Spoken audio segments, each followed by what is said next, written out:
present.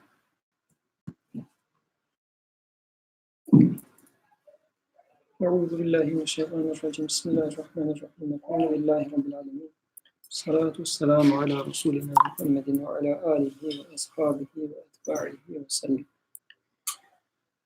So previous 5 sessions was about who am I, and we have been studying the story of Adam from Surah Al-A'raf. Today we are actually backtracking in the story, because in Baqarah the part that we are going to study today comes before what we have studied for the last 5 weeks. Today we are trying to answer the question, why am I here on earth? And these are going to be verses from Surah Al-Baqarah, the 2nd chapter, verse number 30 to 33. So, before starting that, we can get some ideas about why we are here on earth. Actually, recently my sister was asking this, the youngest sister was asking this question to me and my older sister, saying that, what do you think is your purpose in life? So once a young one, like a high school student, asks such a question to you, you get shaken, because you don't want to appear stupid by giving a stupid answer. Oh, she asked you. She asked us, yeah.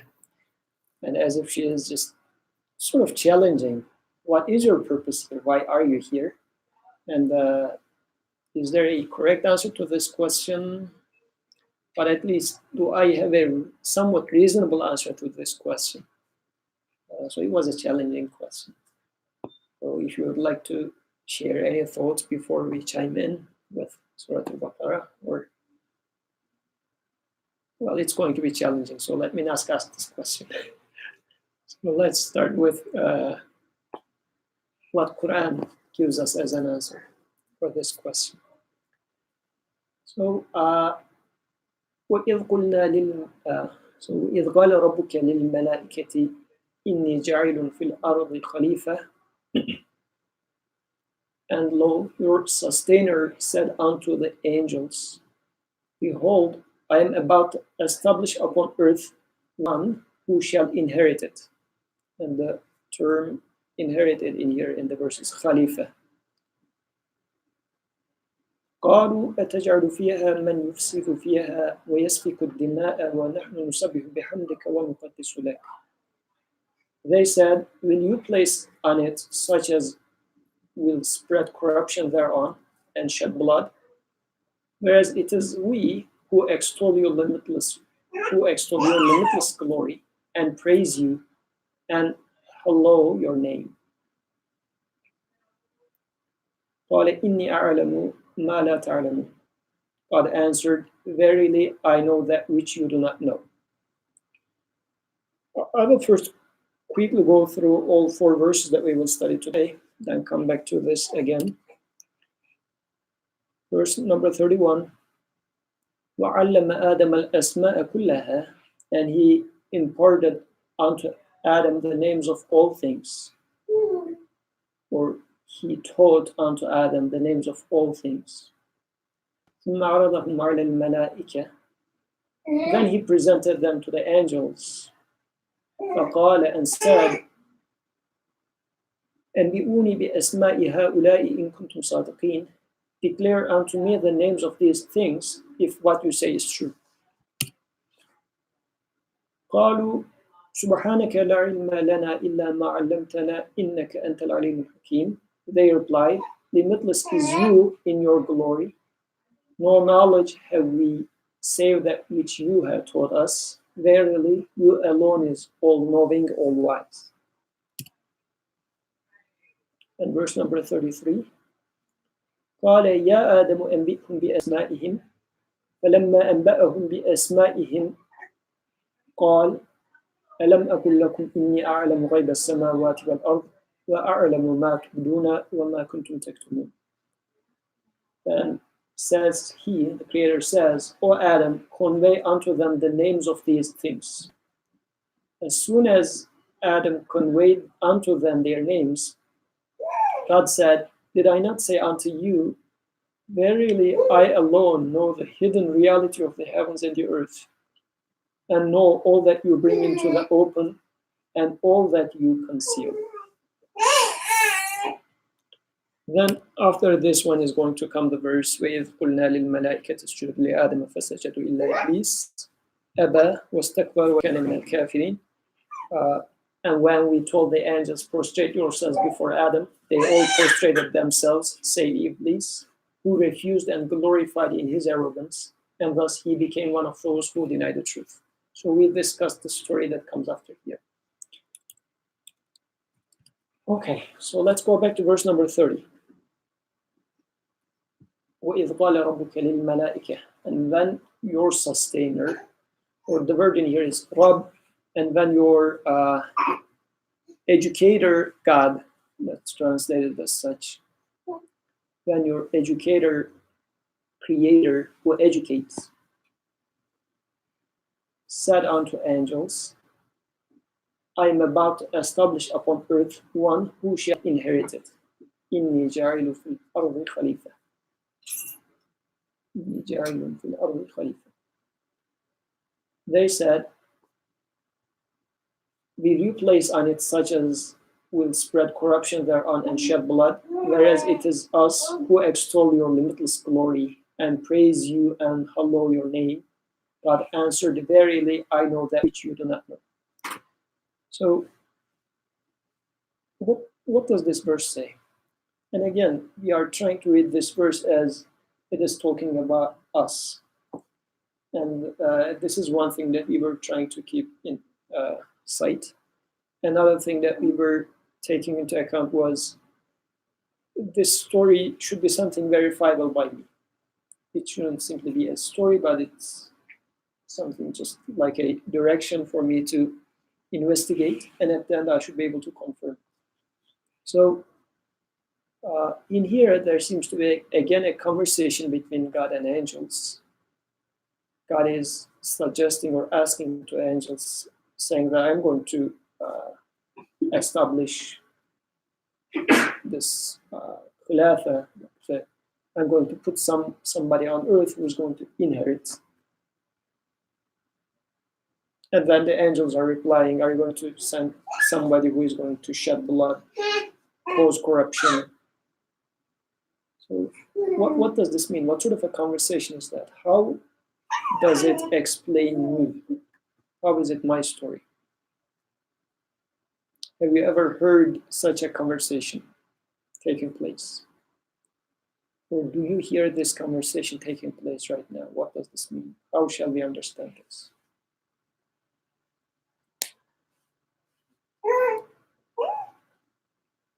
She has a comment. Like now some people, like the question of suffering, you know, that people have, like maybe an idea that God is good.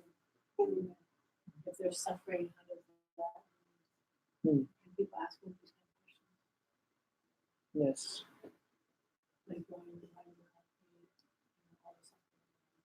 suffering? So people are having this question in their minds. So then there is some sort of a conversation in people's minds in terms of why does this happen, and we are looking for an answer to this question. So in here, how does this conversation happen though? Because in this case, it's saying that it is going to shed blood on earth. But this time, the one that's asking the question is angels. So what does that mean? And the creator, before even that, saying that I'm going to establish someone on earth who is going to inherit it. In general, how shall we understand this sort of conversation between creator and angels? We studied actually part of it when there was a conversation between creator, and so far it was between creator and Iblis.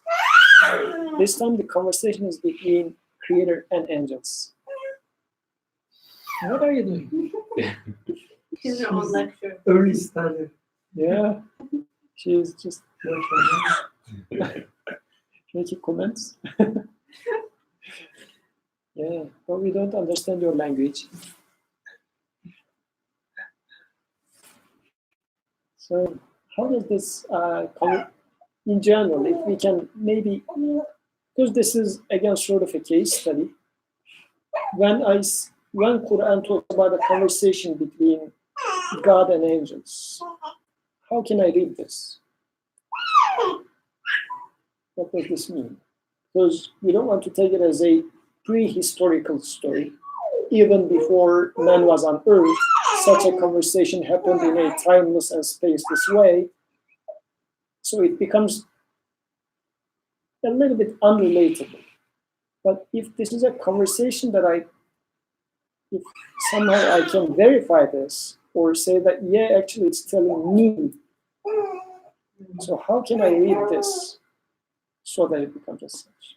I think, just when you were saying like the comparison with the conversation with these, one of the common factors is they're doing comparison between themselves as creations and this new creation, and then kind of questioning like what is why is this creation being given this status or this role, and in comparison to like, the view of self. Mm-hmm.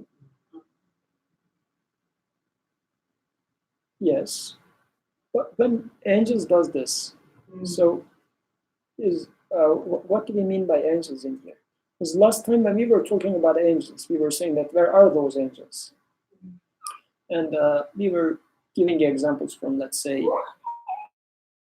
a tree, a cloud, or anything in this existence out there. Except that, like for example, this man standing in here, when I talk to him, I do not consider him simply as flesh and bones. I know that there is a soul in there, and what I mean by soul is whatever is more than flesh and bones here. Communicate from which I can get some talk, I get an answer, a response. So when it comes to a cloud, a tree, or anything like we even gave the example of a needle, a man-made needle. So how does those things speak to me? Are they only consisting of matter, or is there something more than matter there? We were talking about when, let's say, a needle talks to me about its maker. It says that, look, a tool as simple as me cannot happen by itself. So there exists a maker. My maker knows how to sharpen the iron, how to open up a hole. My maker knows how to, humans are in need of sewing their clothes. So a lot of information that a needle speaks to us. Likewise, the clouds to us, so on and so forth. So this aspect of existence, that it talks about its maker to us, we were studying angels or angelic aspect of existence. So in this domain now, such angels are going to ask such a question, like the plant over there. The plant is said, who is going to this guy? Such a question. What do you think? Does that ask such a question?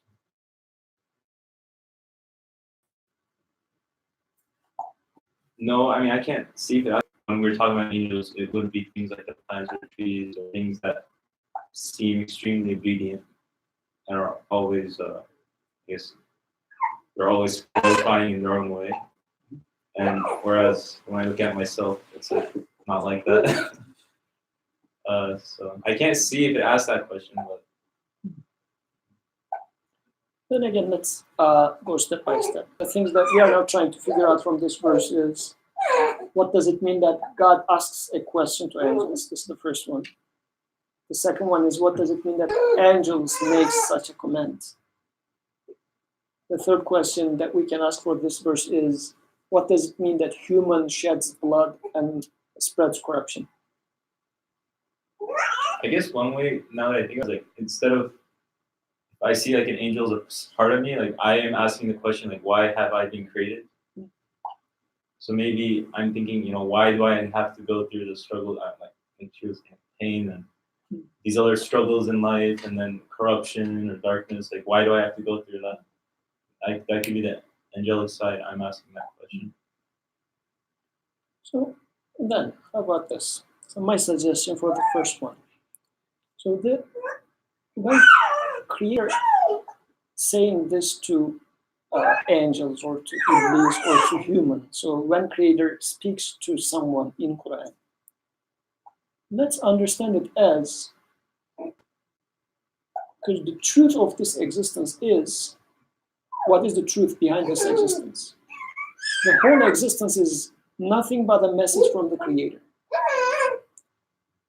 So the speech of Creator is this existence.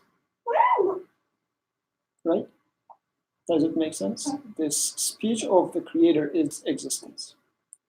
So when Creator in Scripture says, Creator spoke to something, then when I look at existence, I can see or sense that the truth of this existence is having a conversation with something else. So in this case, the truth, like for example, when you, in your sound mind, you will see that, for instance, this plant, as you said, glorifying its maker. When you look at the plant, it's showing that, it's perfectly telling that there must exist somebody who properly painted the leaves or put all the, let's say, whatever system is required for producing energy. It's placed in there, not only placed in there and left, but still it keeps working. The energy is being produced in there at every stage. So the plant, as if, is saying that all glory to my maker. I don't do it by myself. I have a maker, and I'm glorifying my maker. But also, if I pay attention to it, me sitting next to it, and we just started the discussion a few minutes ago. Before that, we were having our chit chat. So I'm not 24/7 glorifying my maker with my conscious mind. So apparently, this plant is glorifying my maker more than I do. So I can see that actually there is a, if you like, quote unquote, natural question in the air, saying that they do it better. Why am I here? And this is if I take it as, I will ask the question as, what am I doing in here? Because they are doing this job better than I do. But this question can in general be asked. And I can as if hear the plant asking this question, what are you doing there while I am doing the job better than you do? And this verse is this conversation between, as if the truth, meaning God, the truth is saying that I'm going to send humans on it. And then angels, or the existence in there, consciously asking the question, why are you sending them? We are already doing this job. And I guess in day-to-day language, it's going to become, as you were saying, why am I here, although the plants are doing it better than I do? So this conversation is something that we can hear right now as well. It's taking place. So maybe similarly for the very first part, I'm about to establish upon earth one who shall inherit it, the Khalifa. Maybe we can read it as, so before that, maybe I can give it an example. Like if I say, for instance, Yusuf wrote something, a poem on a paper. If I say that to Abdurrahman take it as a message implying, if you read what is on the paper, you will see a poem written by Yusuf. If I tell you that Yusuf wrote a poem on the paper, you can also read it as from your perspective. If you read the paper, you will find a poem written by Yusuf. I guess the same way when Quran tells us that your sustainer said unto angels, this and that, I can read it as, if I look at the angels, or if I look at my communications through angels, what I'm going to see there, I will see there a message telling me you are a Khalifa on earth. So through my conversations with angels, this is what I read, because this is what is written or what is said to angels. So through my conversations with the angels, the message I get is I am sent to earth as an Khalifa. Just like when Abdurrahman reads the paper, there is the poem, because Yusuf wrote poem on paper. Similarly, when I talk to angels, what I'm going to see there is the message which is, I am sent to earth. Birkan was sent to earth as a Khalifa, because this is what my sustainer wrote on angels or said to them. And it's interesting, like sometimes our sustainer, according to Qur'an, like it speaks to mountains, or speaks to give some orders to bees, to some other creatures. But our being Khalifa is conveyed through angels, conscious creatures. So it's almost putting an emphasis on your being Khalifa is related to your being a conscious being. This is what it means, being Khalifa on earth. Through your consciousness, you communicate with all these different aspects of the creation. And this is what makes you an Khalifa. Yes. So let's keep this part in mind, being conscious. When we come to the next verse about teaching of names, I guess we will revisit this idea. So, how about this? Spreading corruption and shedding blood. Abdurrahman, have you ever shed blood on earth? Not someone else's. What about the mosquitoes? Mosquitoes. I've killed many mosquitoes probably and other insects. May I give an example? I just actually, while reading this, realized that a recent experience of mine, not killing someone. When I was talking to a friend, he was like, we were talking about somehow getting ready to death. And he said, he wanted a smooth death. He didn't want to have, maybe living too long so that he would lose his mind and so on. He said, I'm okay dying quick and easy way. But I need to get ready to that, because he said he didn't believe afterlife. So at that time, I didn't, put much emphasis on that, at least not in this context. But now when I read this, shedding blood, and saying that, I don't believe afterlife, which sometimes, even though we articulate, we believe in the afterlife, sometimes we live as if we don't believe in afterlife. But not believing in afterlife, it's almost saying that I'm going to kill myself, because that becomes the end for you, right? There's nothing else after that. It means you just ceasing your existence. I don't believe afterlife, meaning I'm going to kill myself, at least metaphorically. So he was actually like shedding blood, it's his own blood, with this belief.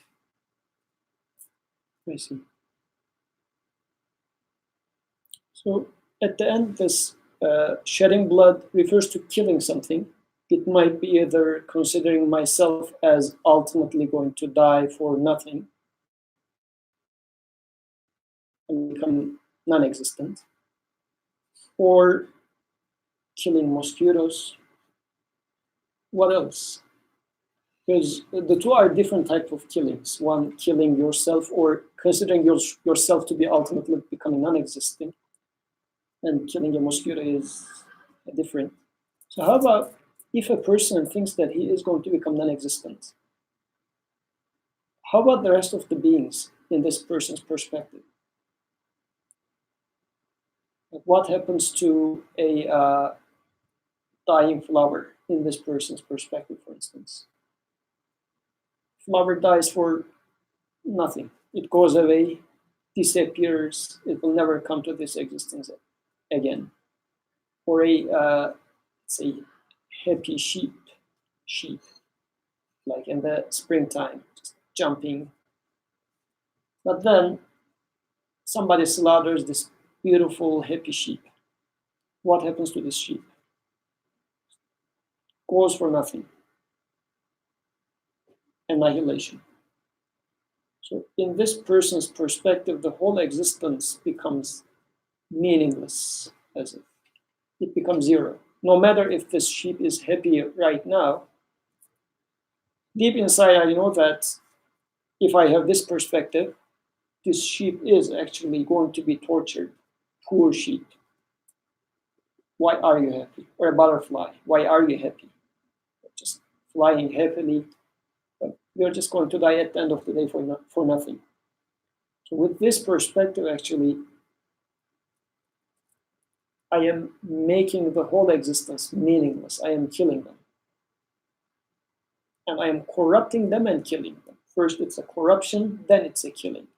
First I am distorting why they are here for, and then I am totally annihilating it. I guess this distortion part is how it starts. When you talk about a happy sheep jumping around, I never seen such a sheep. That assume that even when they are jumping around, like they don't have to wait until they slaughter. Even when they're jumping around, when you say it's just flesh and bone, a piece of meat, you already killed it. You already denied that it's a living being with consciousness, with glorifying its creator.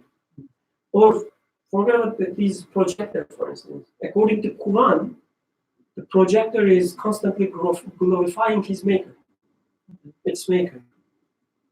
It's from Quranic perspective, it's a living being. But what I say, it's just a projector. It's a piece of plastic, some metals, silicone, whatever it's inside. I already killed it. It's like what's the word? Mannequin. Mannequin. Like a difference between Abdurrahman and mannequin looks like Abdurrahman. It's the life, right? When I look at Abdurrahman, the only thing I see is a piece of plastic, or in his case, flesh and bone. I already taken away his life. I think also, like now we talk about what is the difference between a robot or an AI and a human being. Why is one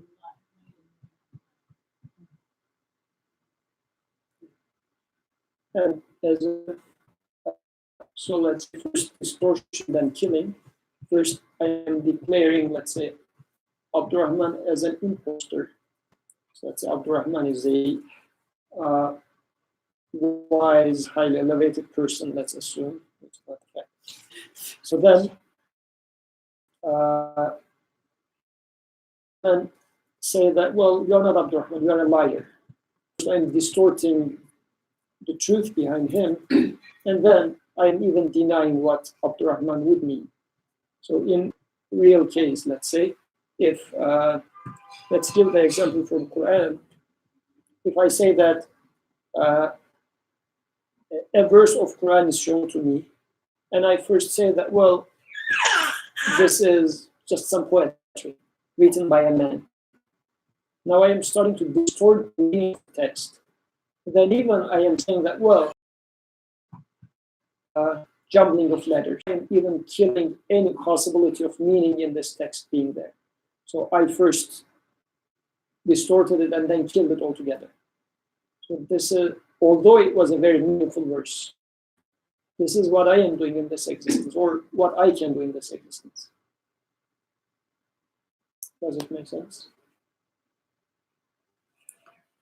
Like it's also there's this physical aspect as well. Like we also physically shedding blood. Just turn on the television and you will see it. I mean, it might be not you, but you would know when you look at the creation and start questioning, as we said at the beginning, why I am here. Although everything else is constantly glorifying, this is my reality. My potentiality of, because there's, when you look at the other people killing others, whatever, from a potentiality point of view, there's no difference between you and them.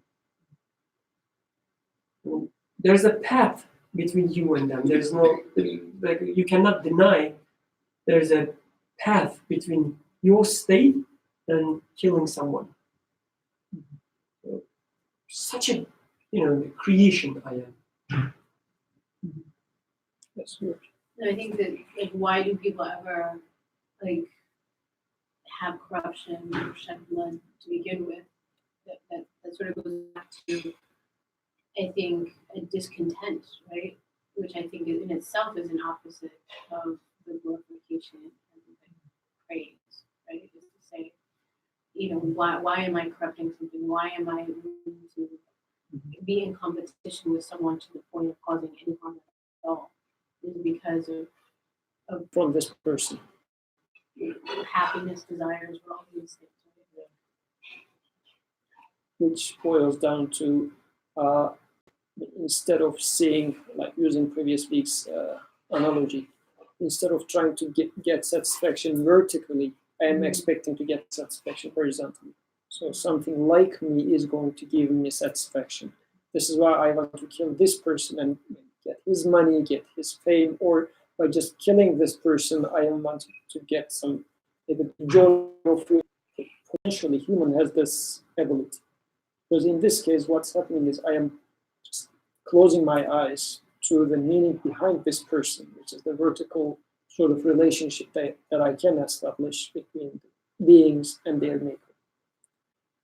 And a practical example of this is killing somebody, but also it expands to killing anything in this existence. Speaking of gratitude, that's interesting. In the previous weeks, when we were studying Iblis, he said actually very similar to what is said by angels. He said, you will find most of them ungrateful, which is, I guess, very similar to, we will see them as spreading corruption and shed blood, because, as Sister Pat said, at the core of corruption and the shedding blood lies the ungratefulness.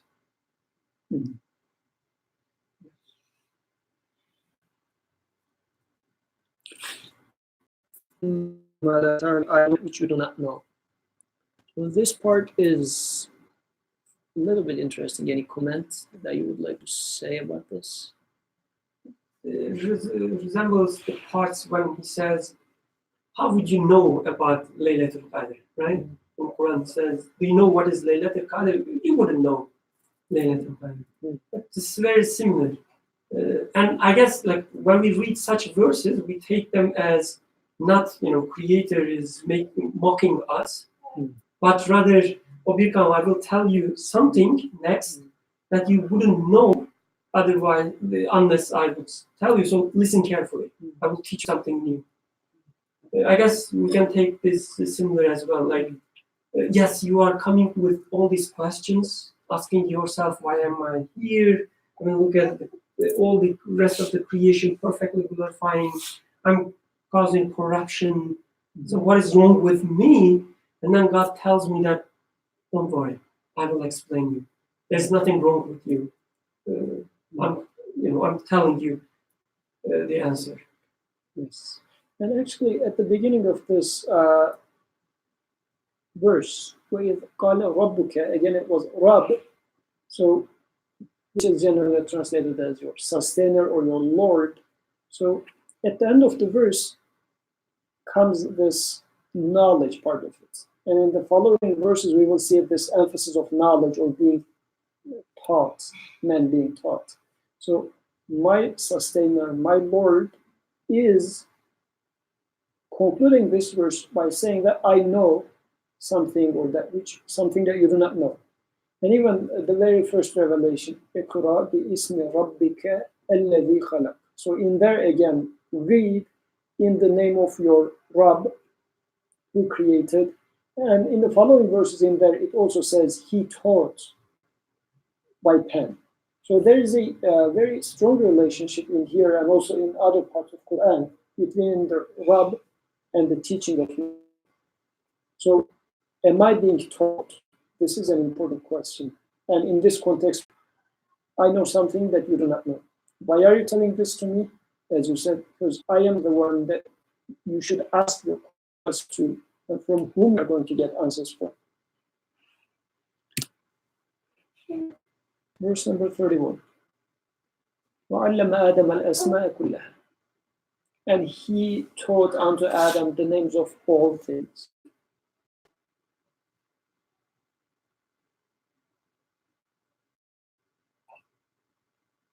ثم عرضهم على الملائكة فقال, and then he presented them to the angels and said, أنبئوني بأسماء هؤلاء إن كنتم صادقين. Declare unto me the names of these, if what you say is true. So, first of all, what does it mean that God taught Adam the names? What does this imply to us here and now? We have been studying Adam as human or me. So what does it mean that I am taught names? What does this imply?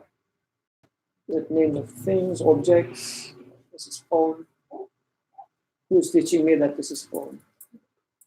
She doesn't speak yet, Zainab. And we are trying to teach her Bob. Not the mama. No, yet. So teaching of names. I am going to teach her the name, or her mother is going. What does it mean that the Creator teaches names? What does this mean? It means that even if you want that person to be you never know what it'll be. The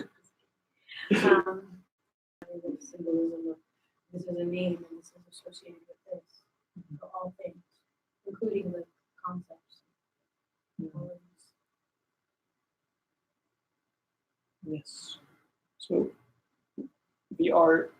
Can we say, I don't know about human psychology, how brain is working, but is it that by language and the names of things, the concepts start making sense or start appearing in my mind, with which I am starting to make sense of this existence, the whole existence.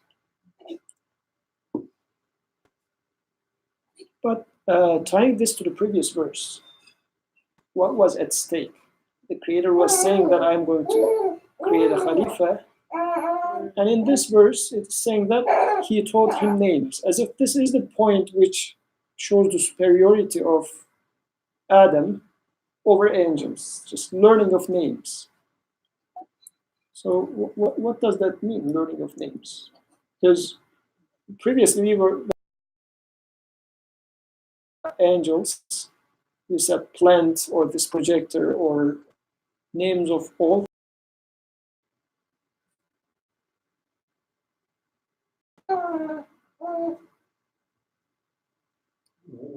You see the difference between projector versus a cloud? Human. Well, my answer would have been humans have the capacity to, I guess, experience everything. But now I'm thinking, projector is running some electricity and shining light. I can't really imagine what it's experiencing that I can but just as a human, I guess we're able to experience everything in the universe. I can look at this projector and be like, hey, this thing is working really hard and nice and very steadfast, and maybe I can see some qualities in it. I can start analyzing it. I guess a projector probably can't look at me and do that because I have a much bigger capacity than it. It's also like the conceptualization of the idea. There's something and that you have in your mind and concept. The projector has a concept, it has a button, you push the button, it turns on. It doesn't have a concept or awareness of there's a being that pushes buttons. It just accepts the push of the button. Yeah. For instance, we can say that this projector doesn't have a memory. So this projector doesn't know what it means to protect. Whatever is given, it just reflects. So this projector is unaware of protector. Like a For a moment, I didn't know if you said protect or project. So it's like a mirror. Like a mirror doesn't have a memory. So a mirror cannot know what it means to protect or preserve something. Because if you cut the source, it disappears. So in this sense, it's unaware of, I can say that if this thing has a consciousness, if a mirror has a consciousness, it's going to be unaware of preservation. Because in the world of a mirror, as I, of course, as much as I am concerned, as I am aware of what a mirror does, preservation is not there. Whatever comes goes away. But as a human, I am given the quality to remember things. Actually, I can relate to someone who protects, who preserves, for instance. And just to give a quick example of what it might mean, that a mirror does not know about preserver, the hafiz, the protector, but human can know about protector, preserver, because I am given memory. On the other hand, let's say a stone might be given some sort of a memory, because when we look at the, let's say, this fossil records, you see that the stones are keeping record of millions of years. So a stone, in this case, is aware of protector, but maybe the stone doesn't have, or not that much apparent about provider, because stone doesn't mean anything. Again, on the surface. I mean, if we go deep down, maybe a geologist will say that no, stones needs a lot of things. For sure, all the names are to some extent being reflected on everything.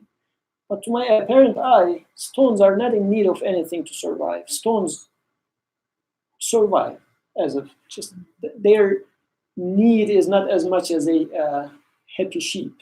A happy sheep is, on the other hand, is in need of constant food and air. So it knows sustainer more than a stone does. But when it comes to human, though, human has to know, or has the capacity to know, provider, sustainer, protector. We know the name forgive. Yeah. So all these different aspects and the names, in this case, now I'm referring to names as, because ultimately anything that you call with a name, phone, projector, whatever, it all boils down to a divine name. This is the truth of it.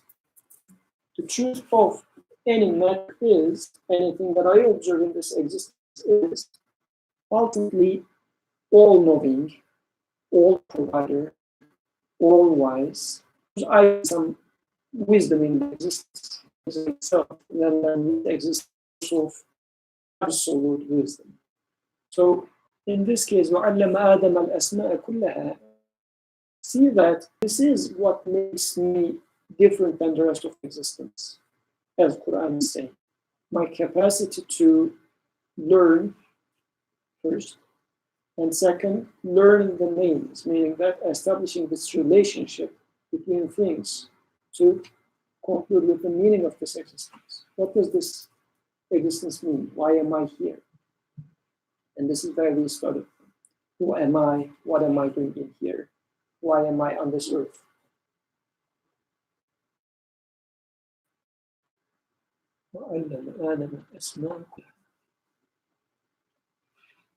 Then you declare unto the names of these things if what you say is true. So then can we take this conversation as if the truth on the face of the question that we were asking in this verse? Plant saying that, well, I glorify Creator better than Abdurrahman do. So Abdurrahman has the potential to shed blood and spread corruption. When this verse is saying that, but look at this aspect of Abdurrahman. You don't see, yes, there is this potentiality of shedding blood in him, but also there's this potentiality of learning of names in him. And now contrast yourself from this perspective. How about which names do you know? To what extent do you glorify your maker? And what is the potentiality of Abdurrahman to glorify his maker? Then the angels reply, verse number 32. قال سبحانك لا علم لنا إلا ما علمتنا إنك أنت العليم الحكيم. They replied, limitless are you in your glory. No knowledge have we, save that which you have taught us. Verily, you alone is all-knowing, all-wise. This is an interesting verse. I guess it's easy to sort of read it, or somehow we can read it in the existence, let's say, along the lines of what we have been talking so far. Plant is declaring that, I know my maker only as much as a plant can know. Like a mirror says that, yes, I cannot know of preserver or protector. I only know of my maker as a painter, let's say, because it paints colors on me.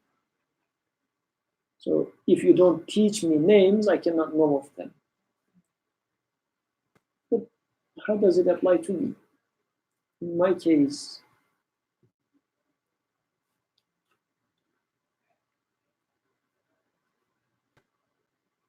can I also say the same thing?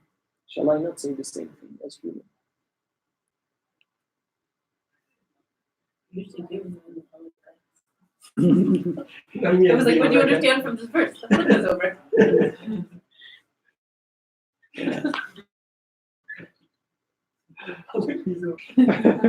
That's right. So this verse is it's being like read it at the end of the halakha. It's being considered as wake up verse. Like some people are sleeping in the halakha, so once they hear this verse, okay, it's time to wake up. So subhanak la ilma lana illa ma. So I guess here, because if I'm conscious of this, the whole existence is declaring this, because angels are aware of this fact. Because angels are aware that they are being taught, but they are not taught the whole thing. Human is given the capacity to learn the whole thing, but again, am I aware that I am being taught? It's not that I have knowledge, but I am being taught.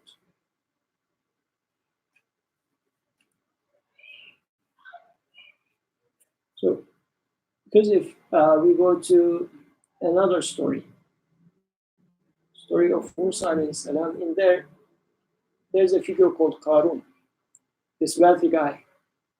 And the wealthy guy in there says that this is given to me because of my knowledge. He is given wealth, and he is boasting. President, sorry. I don't know. I think Yeah. So this wealth is given to me because I am smart, because of my knowledge. So in there, for example, this mindset thinks that knowledge is mine. It's not given to me. I'm not taught. It belongs to me. Knowledge belongs to me. In here, the angels are saying that we don't know anything other than what you taught us. You are the all-knowing. You are the all-wise. So how does it apply to me? Am I aware that I am being given the potentiality to learn, plus I am being taught whatever I think I know? But is it true? What do you think? How does knowledge come to you?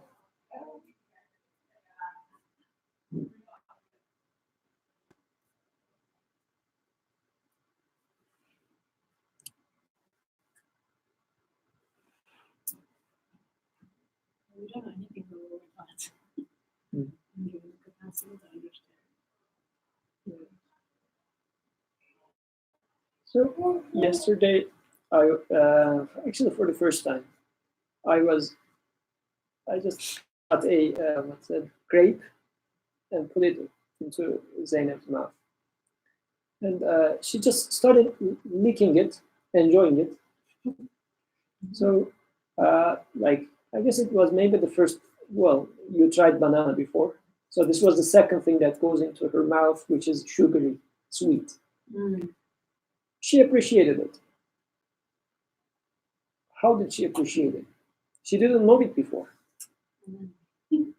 But now she can appreciate something out of the blue.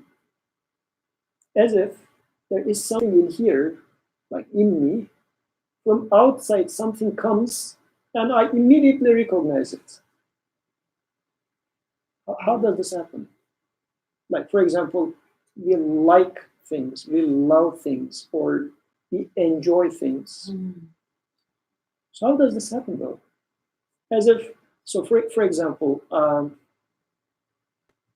let's say if, I mean, definitely there is wireless signals in the air right now.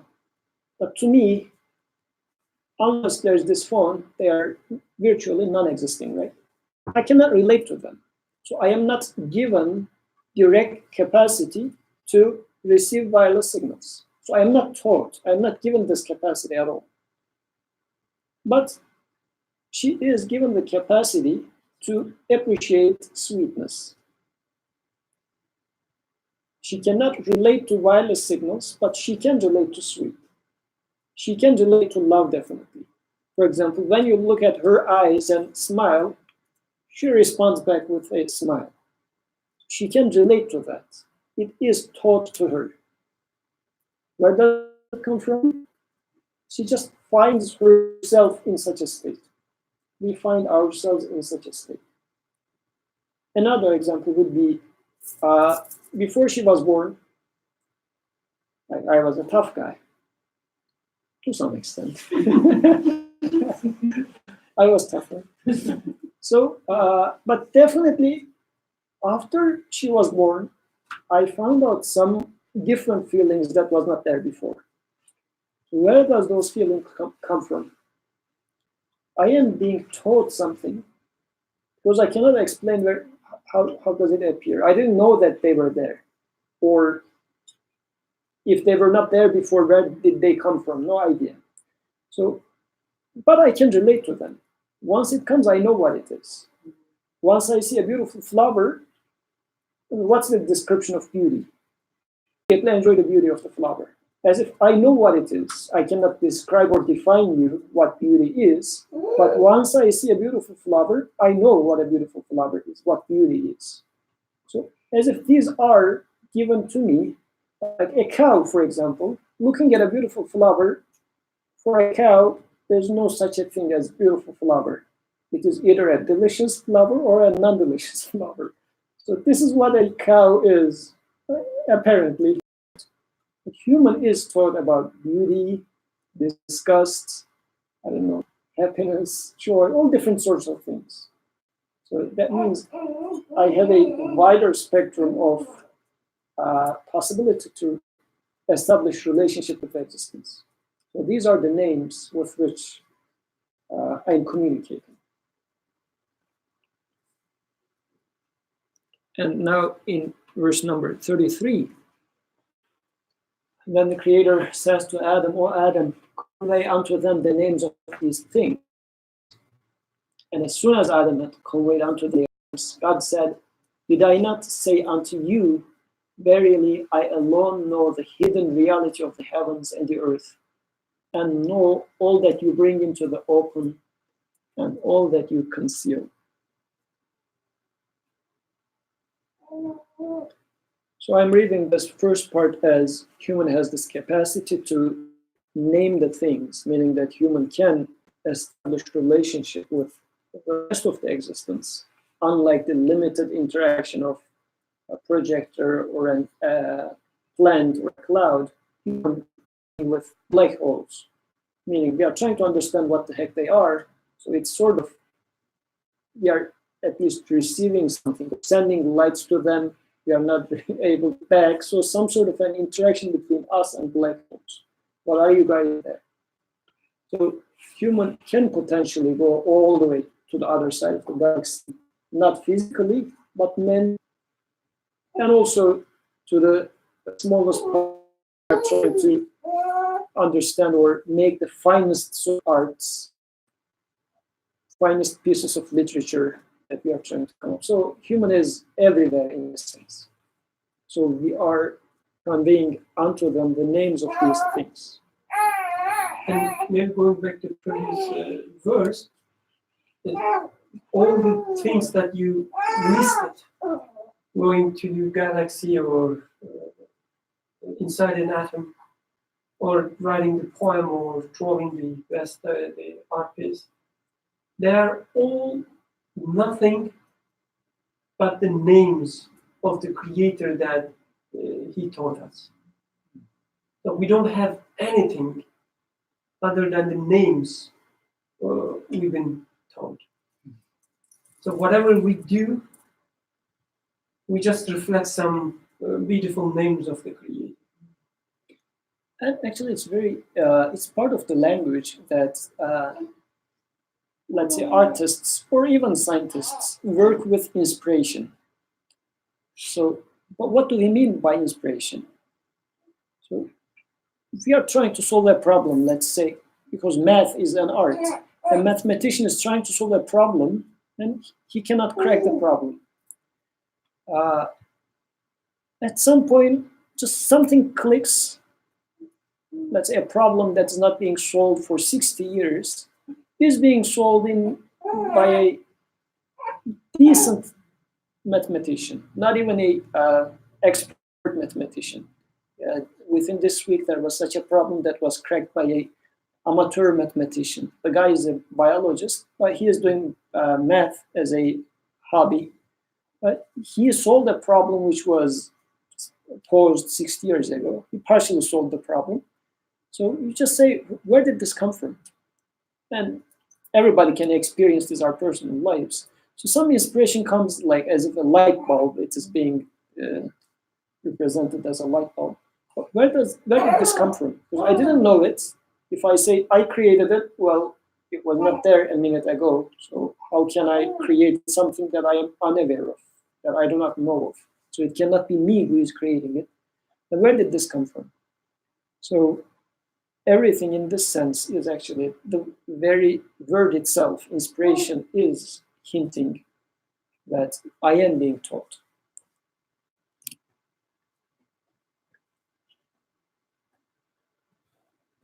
So what is this last part of this verse? The Creator says, Did I not say unto you, verily I alone know the hidden reality of the heavens and the earth, and know all that you bring into the open and all that you conceal.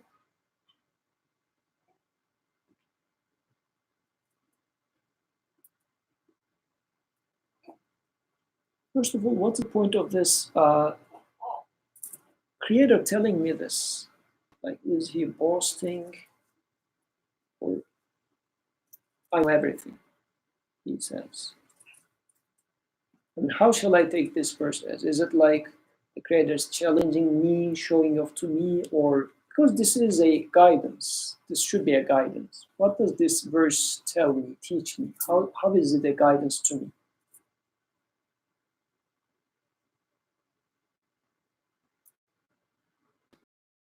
I feel like I experience it as just like having this confidence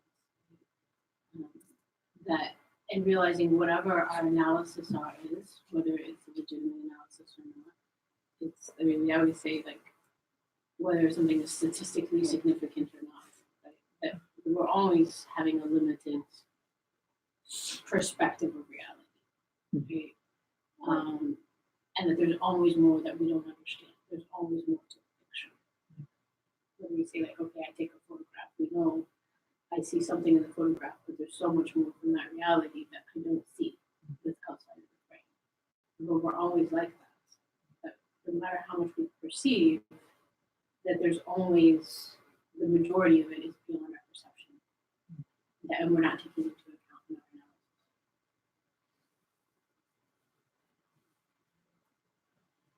Yes.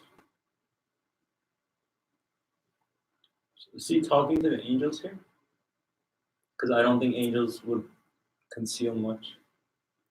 Yeah, so this concealing part, we need to talk. What is it that angels conceal? What is it that angels bring into open? But I guess before that part, Chapman Patty's comment is fitting into the previous part, saying that yes, there are things which are beyond my reach. I just see part of the picture, get part of the reality, and the rest of it is still unknown to me. Yet I know that there's truth there. And this verse is if I can confirm that by just getting some part of the picture, as you were saying. I can extrapolate, saying that yeah, I am just seeing part of it, but there exists the rest of the picture, and I would like to get to know it. But okay, I'm actually going to bring this back to you. So before, when he said, "I know what you do not know," you were saying this isn't mocking you; it's so he can teach you. Now he's saying, "I alone know the hidden reality," but this time it's not saying, "I will then teach you about it." This is more. I'm not going to say mocking us, but he's this time he's saying this is like your limit. You can't. Is it the same way? I would say something similar, but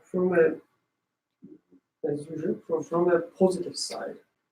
Because yes, this is my reality. I always see things from a limited perspective. When I look at myself, this is what I found. But my creator tells me that because yes, you're limitedly, you have this limited image, but this shouldn't give you distress, because I am. So just rely on me, and I will teach you.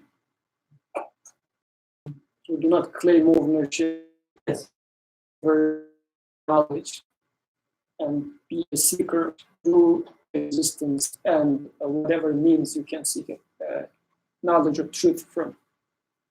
So I guess revelation being one of them.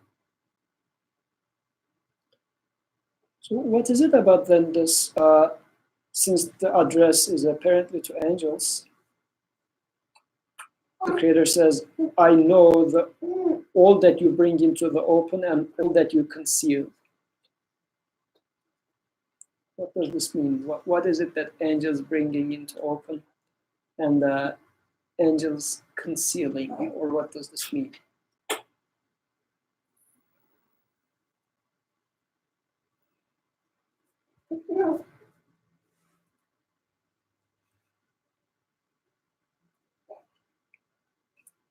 Can be one example. I'm just thinking about, like when I look at this bottle.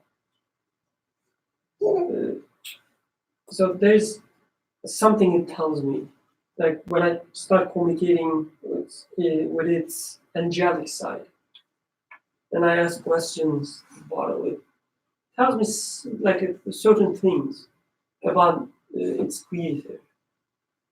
So, for instance, it tells that the creator can preserve. One of the names that you were saying, the preserver, because this bottle, specific bottle, preserves the heat inside. And it also tells the name of the sustainer because it happens to be keeping water in it. All these different names. But at the same time, it doesn't show me some of the names that I can find out through some other interaction with the reality. So it doesn't reflect, it doesn't tell me everything about my creator, but certain things that I am able to. So in this story, the creator tells me that you are able to know all these different names. You will find some of them when you communicate in certain angels, but not with the others. And some other names with other angels. Yeah.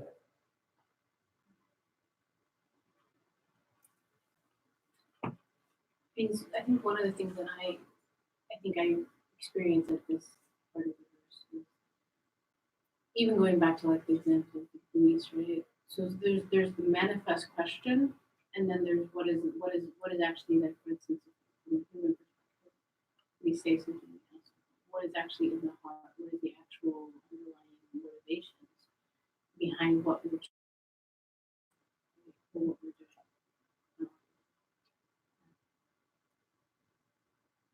So in this case, in the two previous verses, angels were openly declaring that, why are you creating them?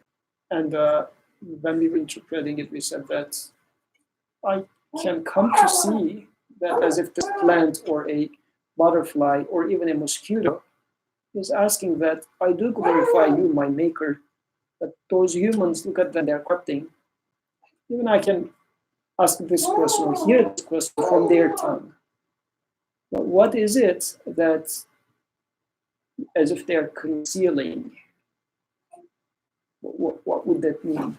I'm trying to see still. I'm unclear. And the points that you make, yes, some names are being very apparent in I need to be morality, they are being concealed. So as if, because concealing means there is something but put outside. You need to get into it to see it. The other one is obviously being spoken out loud. What would be in this context?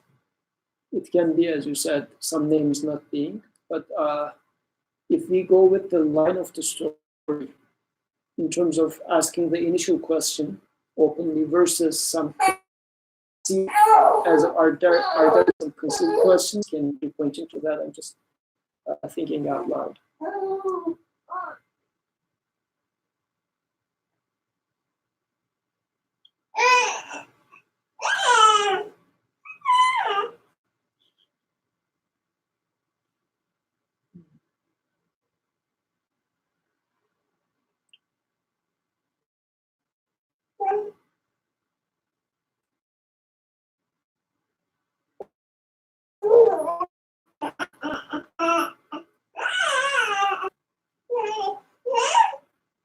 So then maybe we can say that there are questions that I hear from angels, or like, again, when I say angels, I'm still using the same line of thought. When I look at a plant, I sometimes hear I have some sort of a conversation with the plant. Who is your maker, sort of. But even there are questions that do not occur to my mind at this point. So how about the answers to those questions?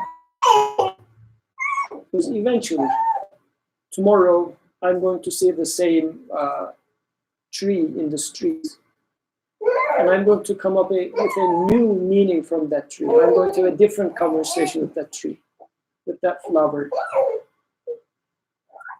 In there, because today it's concealed from me, but I know that whatever is going to be my interaction with the existence, I can be thought the answer to those questions. So the Creator says, for the ones that are concealed from you today, that potentially there are a lot that this plant can talk to me. But right now, since I'm not a deep thinker, I'm very surface, I'm having a very superficial conversation with the tree, with the plant. But I heard that it is asking the question, I glorify you, Creator, better than you. So this conversation took place. But tomorrow, there are going to be some other things that I'm going to take from the same plant. But the Creator says, I have answers to those questions, those conversations as well. Because the conversation that you had today, you get the answer. I gave you the answer for that, and I confirm it. So for tomorrow, what's going to happen? I can also, based on today's answer and being satisfied by today's answer, I can say that the whole existence is, my maker has answers for the whole existence. Although I didn't unearth some of the questions. I am very eager to unearth those questions because I know that there are going to be answers for those as well. I am not scared of them. My maker is all-knowing. The maker, the creator of this existence is full of answers to all my questions. I'm not afraid of questions. Because I remember being at a state at some point in my life, I want to touch some topics. Because I know that if I start digging this topic, I'm going to find unanswerable questions. So you better sweep them under the carpet. Because these are the topics that shouldn't be touched as if. This verse is saying that I know, the Creator says, I have the answers to all the questions that are out there, which you can see their answers for, and even for the questions that are to come, that are to occur to you through the existence. Once you encounter something in this life, you are going to see more and more questions, and their answers exist. How can you confirm that? Look back at all the answers you received. Where did you receive those answers from? The source of all these answers says that I have more. So you shouldn't be afraid of, especially as a human, you are given the capacity to learn. So keep reading. So Iqra, read the existence, and at every step you are going to understand more and more meanings from this existence.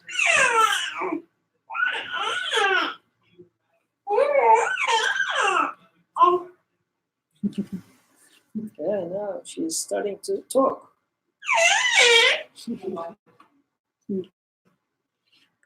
Okay. So with the verse 34, story goes back to what we have seen before. Then after this,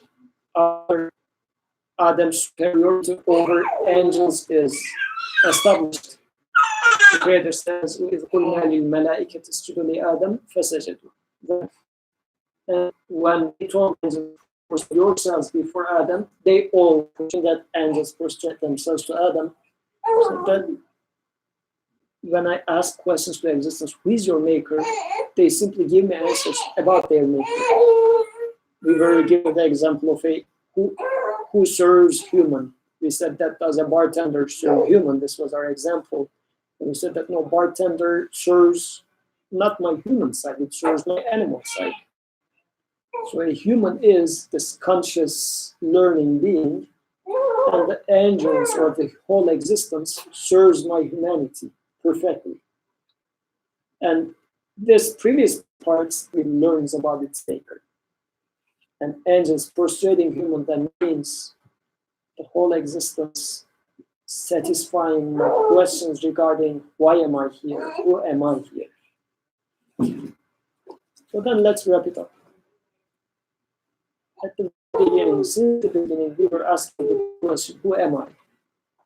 So, who are we? What would your a few sentence summary for this question? Who are we? What are we doing here on Earth? What is your take from Qur'an regarding these very fundamental questions?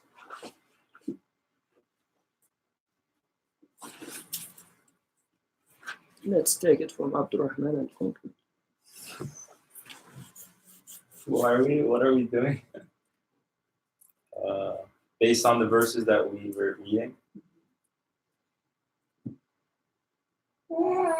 So based on these verses, I conclude, or I can confirm that I have both Adam and Satan.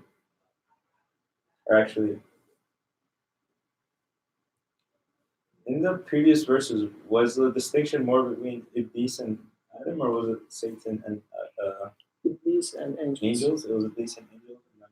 So I can confirm that I have both the satanic side in me, this Iblis in me that has this ego and claims ownership. And I also have this, I guess, side in me which glorifies or has this need to glorify. And then from the verses, I understand that I'm like, with both of these together, I'm this thing called Adam. And that there are things. This is a very hard question. It is. It's a hard question.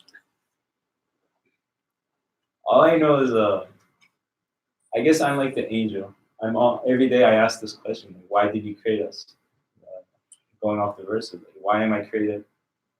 I can confirm that I do ask such a question, and I try to find the meaning in it. So it's like a continuous thing I'm asking, and then I see like I guess maybe a response from God saying, or just the things that I thought were bad or didn't make sense, and then now they do make sense, and now maybe it's not as bad as before, and now I see that there's purpose, and then I continue on, and then I ask this question again and again. Currently, my life is just, I guess, he's saying that he knows, like, subhanaka la ilma lana, like, I'm trying to learn. I'm trying to. If we cannot find a proper answer to this question, it would be awesome. I guess this is the purpose of our We life. will be ready to die, as my friend was saying. Ready to die, yeah. If anybody else would like to share their summary. I think, for me, part of it is just being a participant witness, right? So that cerebral cortex that processes all the meaning and conceptions is allowing for a level of witnessing things, right? That there's a participating part of how to engage and how to involve or not involve.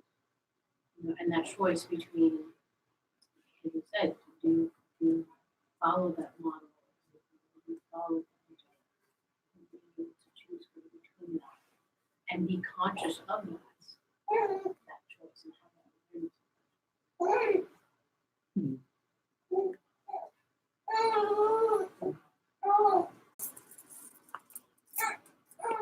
So it looks like, as a human,